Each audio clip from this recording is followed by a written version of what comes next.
shall our Imo be neglected and abandoned in the forces of improvisation.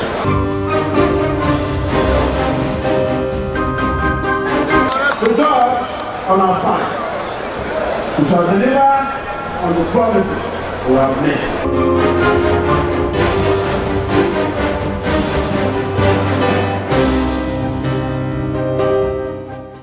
In recent times, flooding and erosion have become a recurrent decimal in virtually every part of the state. In a bid to address this ugly situation, His Excellency Right Honorable Emeka Ihedioha summoned experts in the state to a meeting to brainstorm and come up with lasting solutions to the scourge. On this edition of the program, we'll bring you an account of the outcome of this meeting and the extent of the work done so far. We'll also bring you the reactions of Imo people on the environmental rehabilitation initiative of the state government. This is Rebuild Imo Projects, the weekly roundup of programs and activities of the Rebuild Imo administration of His Excellency Right Honorable Emeka Ihedioha. My name is Paul NDANIKE. I'll be back after the short break. Don't go away.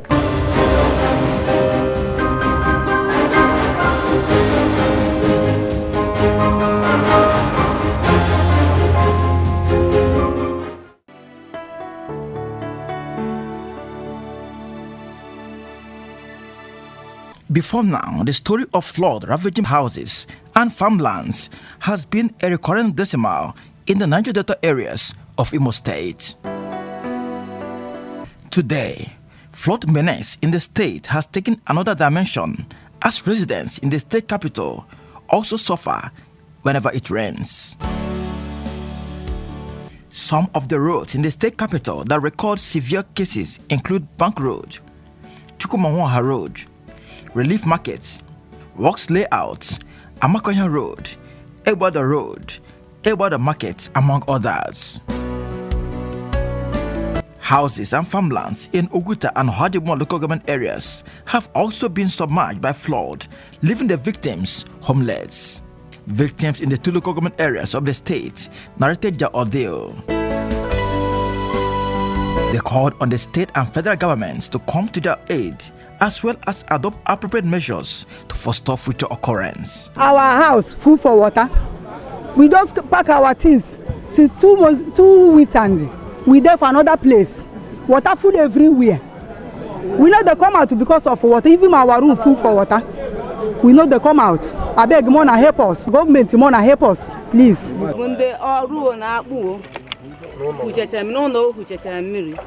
My property if can shake or milli, if was on them for the better nozzle. So I can in another sharp wine. Actually, the Maka government. The story is the same at Ewada Market in Owerri. The market is always flooded whenever it rains, thereby disrupting economic activities in the markets and within the area. A trader at the market, Mr. Steve Jonah, said they always record low sales whenever it rains and called on the state government to intervene. Sometimes today, he had almost 10,000 naira, but I want to cut you. By now, I got up to 40 or 50,000 naira. So it is to others spending on my hair. That is. If you hear my minister, you need to get everywhere. Motor block or Uzaga, this in the Madge along that Mbieri road. Flood brule one boy. Luckily for him, some other boys around how he also go Potaya. A motorist, Mr. Felix Onyopusiri, shared his experiences. More about from Oluto.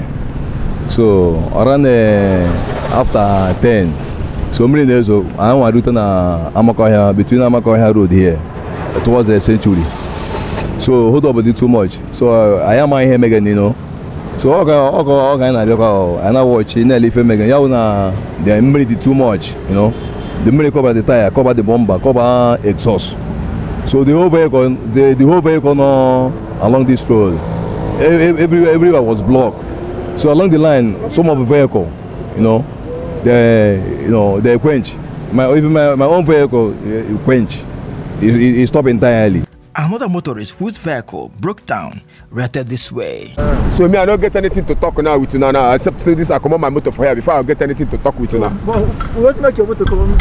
Now the bad road the way we they use for Imo State now, I'll be my motor no good. They tell me say make I come talk. Now guys they go abeg. The state government, in its desire to bring an end to the flood and erosion menace in the state, summoned engineers, architects, landscape architects, town planners, surveyors, and environmentalists in the state to a meeting at Sambakwe Esco Chambers, Government House, Owerri. Addressing the expert, the state governor, Right Honorable Meka Inhedio, said the meeting became necessary as it would provide them the platform to brainstorm and come up with lasting solution to the flood and erosion cases that have ravaged the state in recent times. Let me thank you for the quick response to this press invitation, because we're a state in distress right now in many facets of life. But we're here today to talk about a challenge that I consider enormous, a challenge that I consider requires significant expertise, that requires working of ideas, exchange of ideas, and interchange of suggestions that can get us out of the woods. It's known to all of us, everybody always is aware, that once it rains, the flooding challenge becomes very frightening. We therefore feel it's important to get your buy-in, your suggestions, your recommendations. How do we resolve the perennial flooding problems? And I will challenge all of you that if you get us the best solution to take us out of where we are, history will forever remember you. So invited you this morning to place the problem before you. I don't have a solution. I have no idea of what can be done, and I don't want to contest. So we said, you should please put us together, proceed, and we would like to see solutions as to how to deal with it.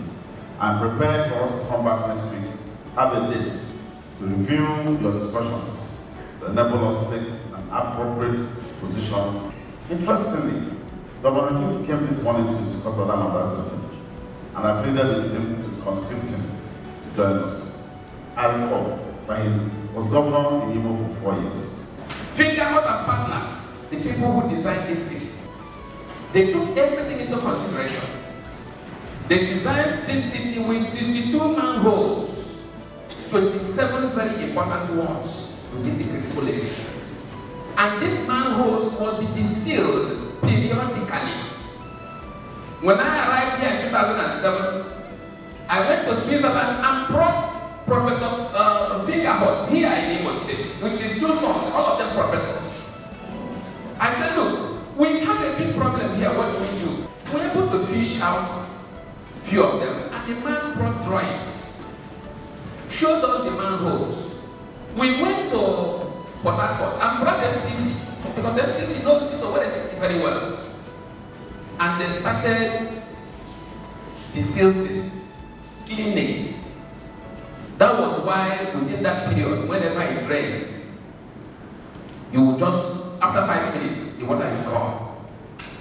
Now, when a program was started by the past administration, which they called City Renewal or something, I wrote an open letter which every citizen saw, 18-page letter on what is happening today and why this type of thing must be avoided.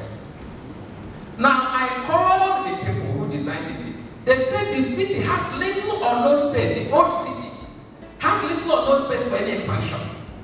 Because you must maintain the architecture, you must maintain the history and the art of that city. So that people will recognize it, our children will be able to tell stories. If we expand the road and take the drainage to the tip of people's homes, you will not have the required engineering space to be able to lay future pipes. That was why they designed the new city, so that you can have 8 lanes, 6 lanes in the new city. You can begin to expand the new city, you can begin to do anything you like with the new city, but do not touch the old one. It's going to lead to calamity. Today, the calamity has arisen. If we are going to a park, as if we are going to, by the right, somebody has built markets to cover the drain system that takes water from Mori River. That place now, everybody in the area now will pack out because of that structure. That market must have to go if we are very serious.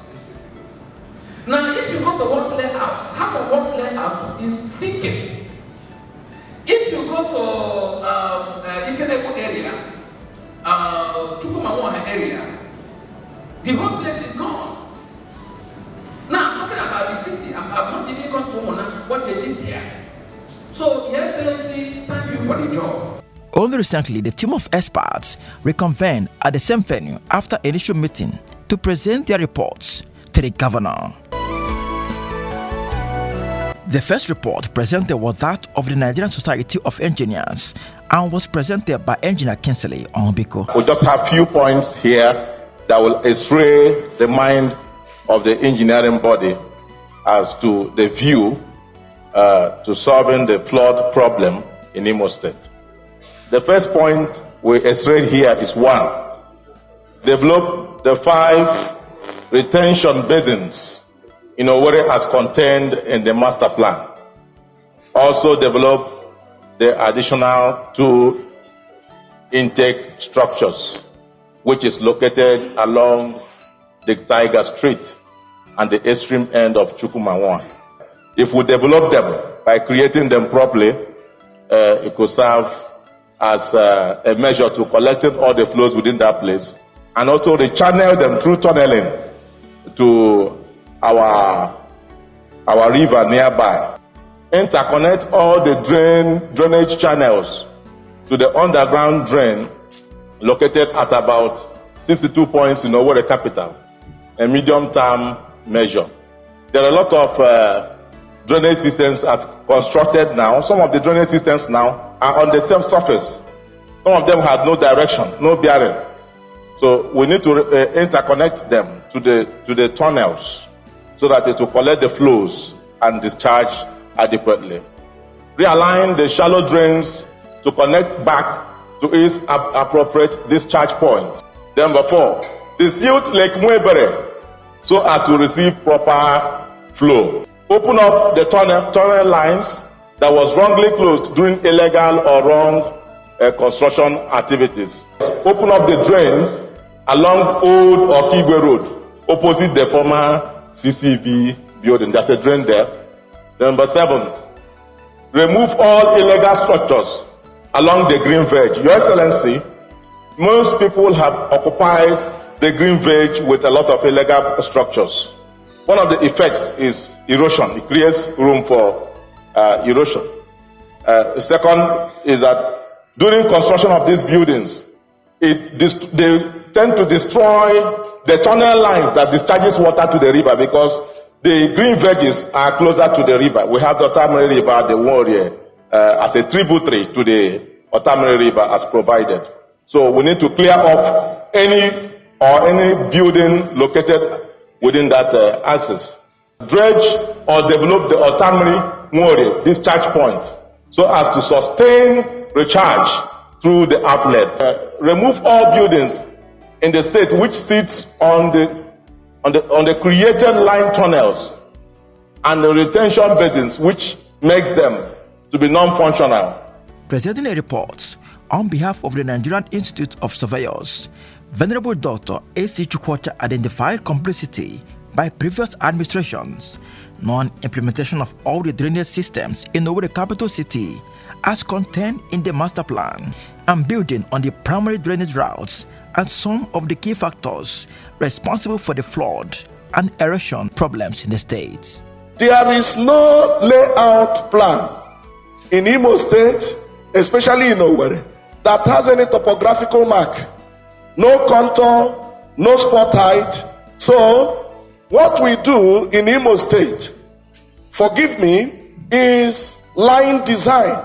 Somebody decides to design a road that runs from point A to point B without considering how that subcatchment naturally is constructed.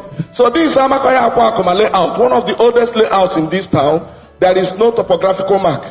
So we don't know where water flows, we don't know any direction. Just put anything anywhere you like. This Ebado Hiupo layout. This is one of the latest ones. No topographical mark. So nobody knows where water flows, and all facilities put there are just put at the whim of whoever designed it. This works layout, where we have Oduna water flow system. Houses have been abandoned. Your Excellency, I want to bring to your notice that the earlier designers of our master plan put on paper that where you call Oduna Crescent is a pit. But government designed a layout, put plot numbers on them and allocated them to people. And they are using them. That's not the only one. The road edge drainages that are constructed in Owerri. Last time, Your Excellency, when you weren't here, I reminded them that going along Ebu Road from Mobi Filling Station down that way, the flooding of the Federal Housing Estate, Transebu, is a creation of the government. The government raised the road, and that is the normal approach, blocking the natural route that discharges from Federal Housing Estate into Odamiri River. Venerable Dr. Chukwuta advised the state government to adopt the following measures in tackling the scourge. Use the maps to mark out drainage systems as was built. Desilt the drainage system as was built. Remark 1977 over the drainage design that was not constructed. Get the larger over the natural primary drainage route map. Mark on the ground the natural primary drainage routes of Owerri. Produce map of the present state of the natural primary drainage routes and their subcatchments for calculating volume and speed of flow for engineering design. Short-term action. 1. Produce current topographic map of Imo State using air photogrammetry and LiDAR. Very important for planning. Nobody knows where anything is in Imo State today. Number 2. Produce map of natural primary drainage routes and their subcatchments across the state. Number 3. Mark out these primary drainage routes on the ground. Number 4. State assembly to make laws to outlaw constructing any facilities along these routes when they have been marked out. Number 5. Plan the integrated catchment runoff flow of the state and develop in phases. Number 6. All layout plans to be coupled with corresponding topographical marks and major runoff flow design marks. Speaking on behalf of the environmentalist, Professor Uwama from Federal University of Technology Owerri, Futu, highlighted some of the remote causes of flooding in the state capital to include inadequate drain capacity and drainage network, increased developmental activities, blockage of natural flow channels, discharging of runoff from building premises to adjoining roads, disposing of solid waste into drainage channels, unguarded expansion of roads and construction of new roads without commensurate drainage provision, non-adherence to building regulations, among others. In the immediate, what do? We have to identify the existing natural design drainage systems. When you identify them, then we now can desilt. When you now desilt, there are those drains that have been abandoned. You reopen them where necessary, because some of them may have been blocked necessarily. Then, very important is there must be public awareness campaign. If you don't get the public know what the policy on environmental sustainability is, everything you are doing, they will not understand, they will not cooperate. So there must be a public awareness campaign, letting people know what the government has in mind about the environmental issues. Then, construction of well-designed detention stroke infiltration pit at appropriate locations. Now, we need to adopt a good waste management practice. And this is done everywhere out of the world. We have to have a system of collection, segregation, recycling, and reuse of waste. The former Vice Chancellor of Imo State University, Owerri, Professor Okachukwu Awozie, spoke on behalf of the landscape architects. Your Excellency, we have to have a watersheds legislation. Our watersheds are not protected today. People are building close to, in fact, the recent development in the last regime is that tomorrow you see roads being constructed near the road, near the road. All that is helping to reduce the amount of water that goes into the soil, that's the percolation. Or what we have at Eguada, where somebody had built. That's what we call watershed, what we call wetlands. And by proper planning regulation, this area should be protected, should not be allowed to be destroyed, because they help to recharge the water. They also constitute some of the aquifer recharge areas. These things we are missing because of the nature of construction, because we are doing madness development. We are not looking at the attribute of the soil topography, the soil nature, which will guide us in how to locate the houses, how to do our layouts, how to put our roads within the layouts, and so we exacerbate erosion and flooding. The state governor, Right Honorable Emeka Ihedioha, after listening to the reports, lauded their sense of patriotism and dedication to the matters that concern the state. The governor thanked them for bringing their wealth of experience to bear and reaffirmed the state government readiness to partner with them in the development of the state. A lot had been said, and it's very right for anyone to be pessimistic. But I urge us all to have faith and have confidence that our efforts today will not be in vain. What we plan to do is to have a task team arising from all these presentations. The chairman of this task force, Professor Awuzie, we hope in a week's time he would have come to us and given us a proper roadmap, collective roadmap by the various institutions, various professional bodies, and that means these reports, you consolidate the report and you make it simpler for us. Now, what do we expect from you? Apart from telling us the roadmap, you also must be bold enough to tell us actions that must be taken if we must solve the flooding problems.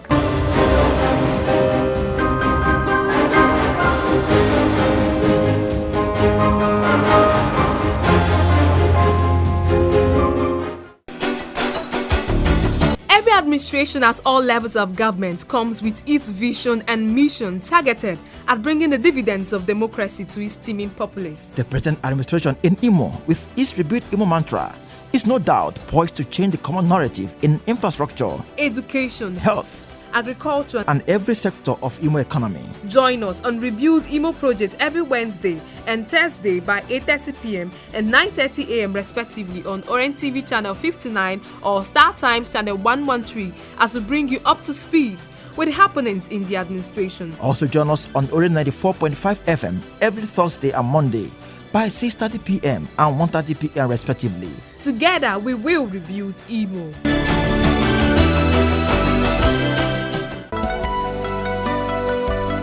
The Imo State Environmental Transmission Commission, ENTRACO, with Mr. Alex Emezium as its general manager, has not rested on its oars in ensuring that the state regains its lost glory as the cleanest state in the Federation. Recently, ENTRACO workers were seen all over the major streets of Owerri state capital, desilting all the drainage systems. All the drainages at the Kenebu and Royce roads have been given attention, making it possible for free flow of water at the area whenever it rains. The general manager of ENTRACO, Mr. Alex Emezium, stated the exercise will be carried out in the entire state. We went under here and found that there are 6 tunnels here. They are all blocked. That's why when water comes, the water does not go under anymore. It now comes up here and you have a massive flood here. So we have gone in, we're going to walk around the clock to make sure you can see some of the things that are already coming out, brought out from there. We've already removed one tipper and more will come out.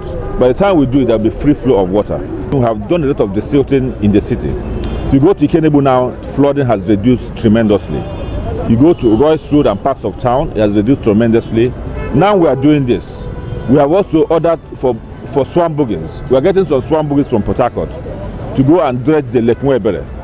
Dredge the Lake Mwebere and dredge the water basin at Transebu for the water to collect.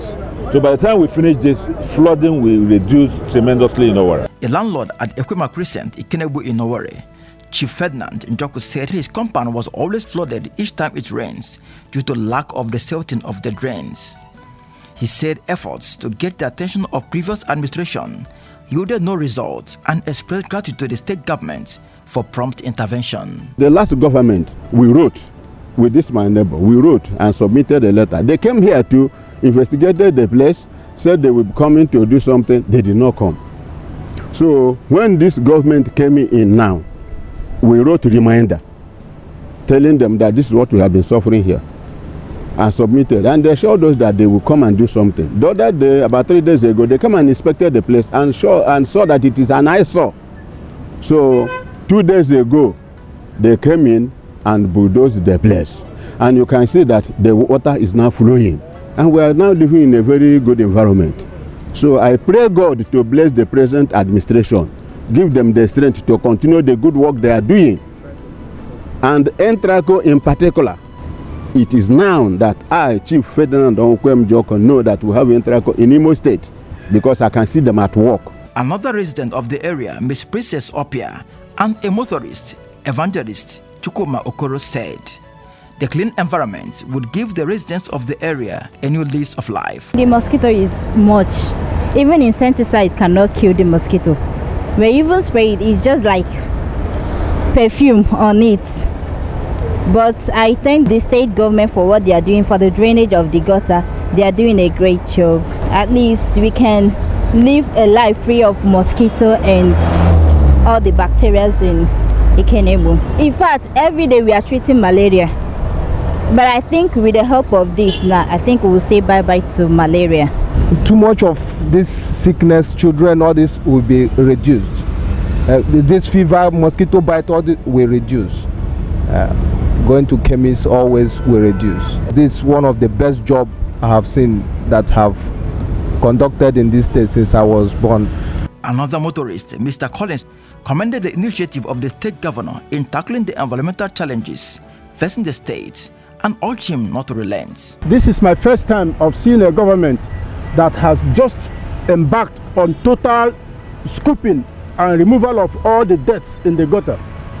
Just overhauling the whole city, the drainages, everything. I'm sure that after all this exercise, we will be having a very free flow of water, and the city will no longer be waterlogged as it used to be.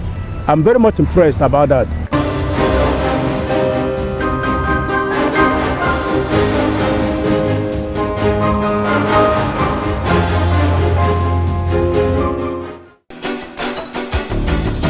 Administration at all levels of government comes with its vision and mission targeted at bringing the dividends of democracy to its teeming populace. The present administration in Imo, with its Rebuild Imo mantra, is no doubt poised to change the common narrative in infrastructure, education, health, agriculture, and every sector of Imo economy. Join us on Rebuild Imo project every Wednesday and Thursday by 8:30 p.m. and 9:30 a.m. respectively on Orange TV channel 59 or Star Times channel 113 as we bring you up to speed with the happenings in the administration. Also join us on Orange 94.5 FM every Thursday and Monday by 6:30 p.m. and 1:30 p.m. respectively. Together we will rebuild Imo. And that's the size of our package. Join us next week, same time, same station for another mind-blowing edition. I remain your president, Paul, saying, have a nice time.